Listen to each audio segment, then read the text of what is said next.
ఉదయం లేస్తే coffee tea తాగందే డే స్టార్ట్ చేయరు జనం. రోజువారీ కిరాణా లిస్ట్ లో పాలు మొదటి ప్లేస్ లో ఉంటాయి.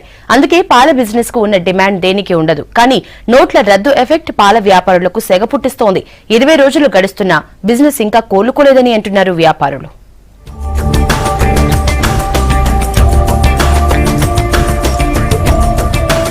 పాలు లేనిదే రోజు గడవదు. మార్నింగ్ టీ నుంచి ఈవినింగ్ కాఫీ వరకు అంతా మిల్క్ మీదే నడుస్తుంది. ఒక ఫ్యామిలీకి రోజుకి లీటర్ పాలు కావాలి అంటే సగటున ఒక ఫ్యామిలీ రోజుకి 40 రూపాయలు పాలుకు ఖర్చు చేస్తోంది. పెద్ద నోట్ల రద్దుతో సిటీలో ఈ పాల వ్యాపారం డీలా పడింది.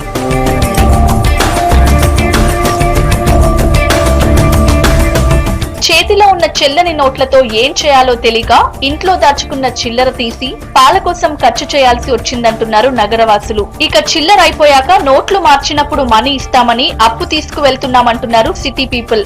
చేంజ్ లేక 1000 నోట్స్ ఉన్నాయి, 500 నోట్స్ ఉన్నాయి, కానీ కొనలేక ఇబ్బంది పడ్డాము. తెలుసుకున్నాం కాబట్టి అరువు తీసుకున్నాము, అంటే కొంచెం డెప్ట్ తీసుకున్నాము, ఉన్నప్పుడు చేస్తాం మేడం.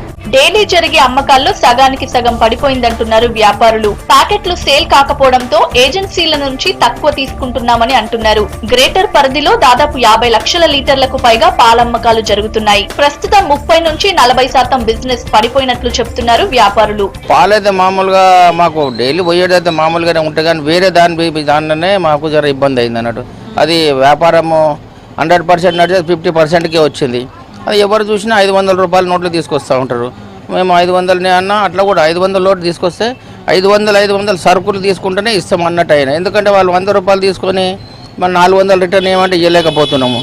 అందు గురించి అట్లా వల్ల కూడా వ్యాపారము తగ్గిపోయింది. పాల బిజినెస్ కొంచెం డల్ అయిపోయింది. మనం చిల్లర ఇద్దామంటే బయట వేరే షాప్ వాళ్ళు తీసుకోవట్లేదు, అంటే హోల్సేలర్ వాళ్ళు మన ఏజెన్సీ వాళ్ళు తీసుకోవట్లేదు. మాకు కూడా కొంచెం ఇబ్బందిగా అవుతుంది. పాలే తక్కువ తీసుకుంటున్నాం, వాళ్ళకి ఆర్డర్ తక్కువ ఇస్తున్నాము, తక్కువ తీసుకోవాల్సి వస్తుంది. నోట్లు రద్దు చేసి 20 రోజులు గడుస్తున్నా ఇంకా ఆ ఎఫెక్ట్ తగ్గలేదంటున్నారు వ్యాపారులు. ఏజెన్సీలకు బిల్స్ లక్షల్లో పెండింగ్ ఉన్నాయంటున్నారు. నోట్లు బంద్ అయిన నుంచి మాకు కొంచెం బిజినెస్ కొంచెం తగ్గిందమ్మా. మాకు ఇల్లు మాత్రం మాకు ఇవ్వడంలే. ఉన్నాయి పాత నోట్లు ఉన్నాయి, మీకు ఇష్టమైతే తీసుకోపోండి, లేకుంటలేదు.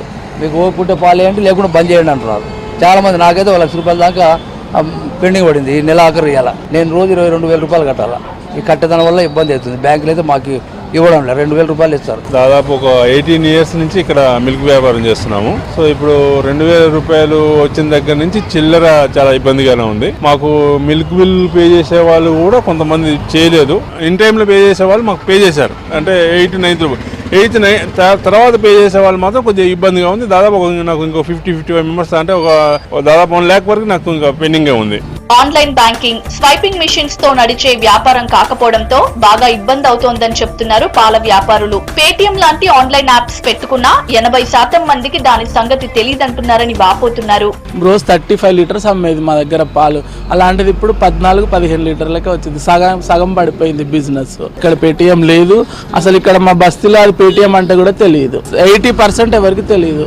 ఎవరో చదువుకున్న పిల్లలకైతే తెలుస్తుంది, కానీ పేటిఎం ఇంకెవరికి తెలుసు, ఎవరికి తెలియదు. ఇక గేదె పాలు ఇంటింటికి తిరిగి అమ్మే వ్యాపారుల పరిస్థితి కూడా ఇలాగే ఉంది. గేదెలకు దానా కొనలేకపోతున్నారు. మొత్తానికి 500 నోట్లు పూర్తి స్థాయిలో వస్తే కానీ పాల వ్యాపారం మళ్లీ పుంజుకునేలా లేదు.